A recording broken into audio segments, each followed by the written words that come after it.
Hello, I'm Canon EOS photographer, Randall and Rueff, and today I want to talk to you about dust, or the lack thereof, in the push-pull lens. Okay, this is a 28 to 300 millimeter autofocus lens. It has both autofocus and manual selector button, and you can lock it here, so it's locked. However, it doesn't lock in every position. It only locks at the very, at the shortest length. So you have to, down here it locks, but the rest of it doesn't. Okay, so you got that. One of the things that some photographers complain about is the dust. That because this is a push-pull, there is an exchange of air. Air does come in and out as it pushes and pulls. Suction, creates a vacuum, or not a vacuum, but the pulling and pushing makes the air come and go. Kind of like a vacuum. So dust and debris can get in there. However, to be honest, for me, that has not been a problem. Okay, this is not a Canon lens. This is a Tamron lens, and for 28 to 300, it's a good lens. It's not as good as the Canon lens, obviously, but I haven't had a single problem with dust on the inside of this lens, and I've had this lens for several years now, to say the least. Now, of course, there is dust on the outside that you can blow off. Of course, that does accumulate. So, two things you can do.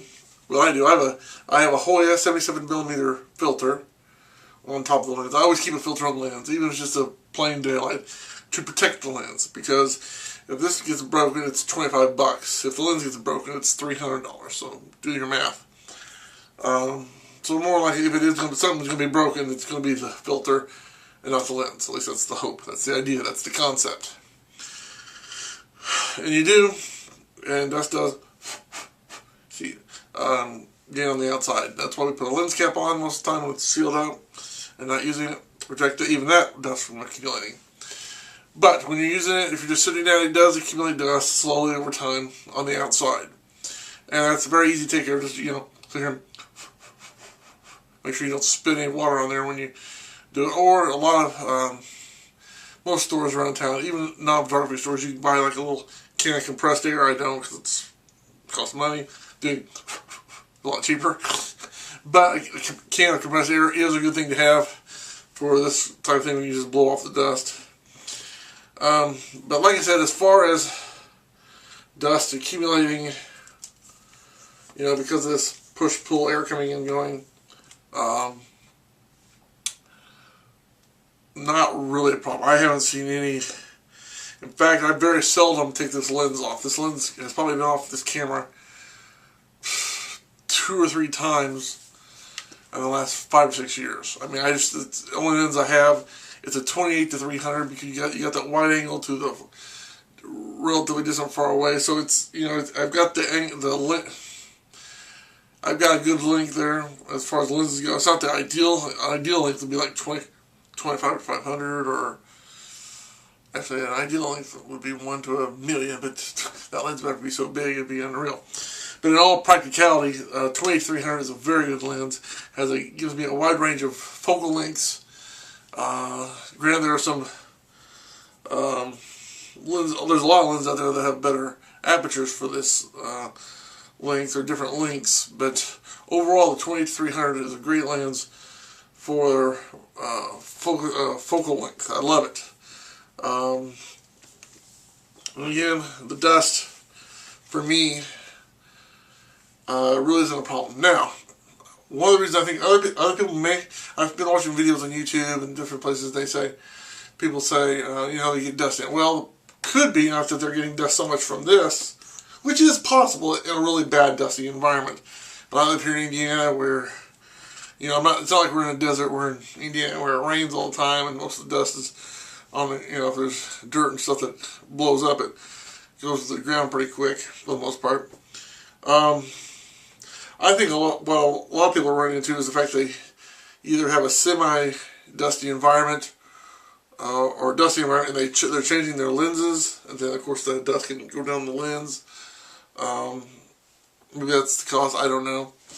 But I've had this lens for numerous years now. It's served me real well. It's not as good as a Canon lens, I'm sure, but overall it's a really good lens, and it's for the price. You know, I paid $350 for it back in the day, and the Canon lens was like $2,800.